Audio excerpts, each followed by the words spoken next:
Scarcity is one of the 5 characteristics we talked about.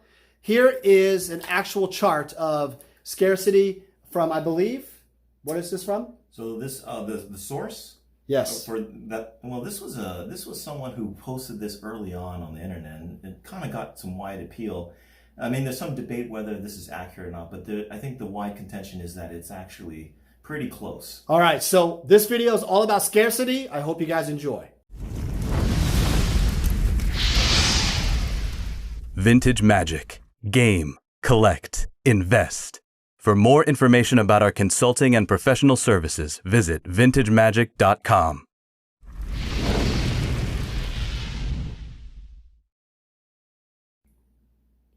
All right, guys, welcome back.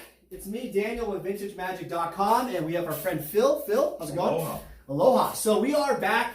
We had an intro video.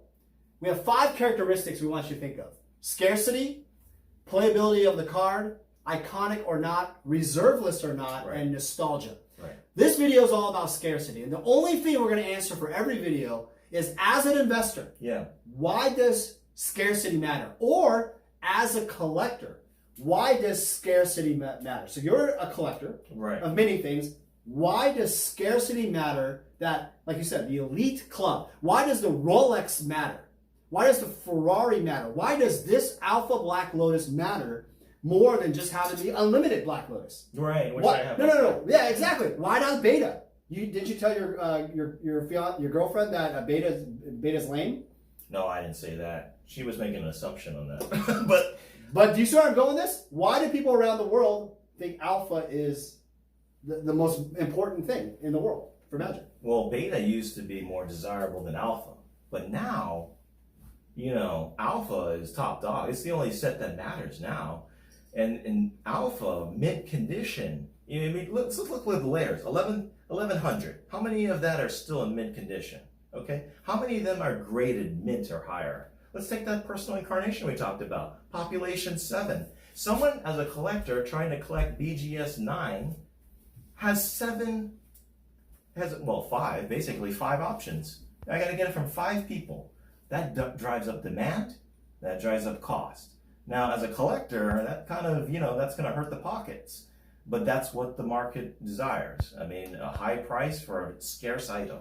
And that's the same thing with a Lotus or any other Power 9 card or any Alpha Rare. Right. So, demand, because it's limited in print run. Limited and it's scarce. Right. I can't get this thing. I'm a collector. I need the card for my set. Right. Okay? So I think he's talking from a broad point of view. Let me dive deeper what I'm trying to get here. Scarcity for a Magic the Gathering card, as a collector, vendor, and also investor over the years, is the card and its rarity in terms of how difficult it is to achieve, in this case, a condition. The reason, so you have scarcity as in rarity. Yeah. They're all synonymous. Rarity as in the print run. We've talked about that. Right. But this video is to dive deeper and dissect why is it that the print run and also the condition, this graded card, why is it a played Alpha Lotus much less expensive than a graded one? And that specifically relates to the scarcity, because the Magic cards are condition sensitive. Yeah. There's very few high-end condition-sensitive quality cards out there. Case in point, there are only 3, for example, baseball cards, 3 PSA 10 1952 Topps Mickey Mantles. And I believe 7 of them are PSA 9s. Yeah. The last PSA 9 sold for $2.8 million. Take a fact in account that PSA 1 or 2, a Mickey Mantle, is probably worth $50,000 to $100,000. Why is there such a big difference? Because of that reason. They're still the same card. Because it's all about the scarcity of condition. High quality. What you need to understand, and I'm not selling you here, it's just dead honest. If you want to buy and invest in Magic or collect, collectors want condition. Yep. Why didn't you just buy a BGS 6? Well, because I want to be able to look at the card and say, hey, this is a nice looking card. And I'm willing to pay a premium for that. Thank you. There are people out there who are crazy enough to make a complete Alpha set, ungraded, There's people out there crazy enough to make a BGS 9, PSA 9 alpha set, a 9 set. Yeah. And then there's people out there who want a Gemmin set. And there's people out there who want a quad, has to be quad, everything quad plus whatever. It's like the Arabian set. Nights guy. Right? It doesn't exactly. It doesn't matter who it is. Yeah. They want to have the best of the best. Yep. It's not a show off thing. And it is. I mean, it's not a show off like I'm bragging. It's for prestige. It's prestige. It's excellence. Yeah. When you are collecting something, you are doing it as an achievement goal. Yeah. Have you ever played a video game where you just want to beat that level and always achieve? Yeah. But what if I told you you can just buy your way into achieving and beating the game? Well, Going right to Mike Tyson, right? Yeah, On the money. code. Right. But Mike Tyson, there's a code, right? But in Magic, in collecting, in baseball cards, stamps, coins, whatever, Yeah. comic books, Transformers, you cheating your way, there's no way to cheat. You have to search and find exactly what you said. The personal incarnation, the 9, there's only 7 of them or 5 of them. Right, 5 9s. And BGS 2 9s in the world. Yeah. You have to be a part of a club for a personal incarnation. So that's why I'm getting to this video. Yeah. So based on what I'm saying here, what do you feel about that point? Well, people are willing to pay a very high premium for high quality. And that's the holy grail, right? What, the BGS 10? How many copies? One. Alpha. How much is that worth? That card is worth, Today. I would guess over $3 to $4 million. $3 to $4 million. Million dollars. Million dollars. Yes, $1 million. $1 million. And well, I mean, I would pay over $1 million for that card. I would pay, yes. If there was a BGS 10 Alpha, if that BGS 10 Alpha Black Lotus was available, because I know who has it, I would pay over $1 million easily for that card. And it's the prestige of saying, Prestige. I own the pristine copy of the Alpha Lotus. At this point, it's also, I think, the single copy. Yes. There's a point that you're missing with his entire 5 characteristics. Yeah. What am I missing on the list? Is you can fit in there history, and nostalgia is part of that. Yeah. But listen, scarcity is what makes history come together. Think about this. If every historical item that was like part of our history, national history, or our Hawaiian history, or whatever history, right? Our lives, if it was always so common, easy to find that history, it wouldn't be so, it wasn't scarce enough, it wasn't rare enough. Yeah. If you found Egyptian documents all over the place and it was so easy to get, it's like, okay, we already seen that before at a museum. Right. But because there's so few of these around the world, it makes the history of it makes it special. There's only one BGS 10 Alpha Lotus. There's only 40 or 50 BGS or PSA 9s of these in the world. Probably 50 or so, right? 50 plus. But that's rare and comparative into the demand, right? Yeah. So that's what I'm trying to get at. And how many years has it been? 25 years? I mean, that's relatively short for this game, all right? We're at how much hundreds of thousands of dollars are we at with this thing? And it's only been 25 years. What about the next 25 years? Sure. As this card starts going into investors' hands, who actually don't need to sell the card to make money on this thing. They just want the card. For whatever reason, prestige, and they know the scarcity. The guy holding the BGS 10. He doesn't need the money. Does he need the money? No one needs, he has never. Okay, is anyone else going to get their hands on the 10? So now it falls to the 9.5s. And what about those investors that don't want to sell their 9.5s? Exactly. Now we're going back to the 9s. I had to get in at the 9. I couldn't afford the 9.5. I would have loved the 9.5. Yeah. This cost me $20,000. That was a premium at the point. You're like, that's a premium. Yeah. I was fortunate enough to be able to buy it. Yep. Now, what are we getting? To 8.5s? I'm listening to the Facebook. It was $100,000 for an 8.5. This is an 8.5. Yeah. Okay. For an Alpha Lotus now. Well, how much? Almost $100,000 for a nice Jesus. 8.5. For a really nice 8.5. So this is perfect. Is that the reality is you have these like sub topics within scarcity now that we have to consider. I think ultimately you have to understand. Investors will hoard this. Yes. Understand is that the scarcity of the shared rarity and the scarcity of Magic the Gathering cards. It feeds into itself. Right. It's its own animal. It's eating itself. You can't. It's becoming more scarce. Exactly. When you buy, and we'll end this like this. You have real estate all over the world, right? Think about this. The land in let's say a very dense area like New York, Manhattan. The amount of land in Manhattan is already taking up. You're only rising in terms of, you're just building up. But that value of that land, where your location, where you are in vicinity, it's so valuable, right? Yeah. It's like you said about Hawaii. The land is so valuable. Right. It's because the scarcity of that land is such a valuable resource. Right.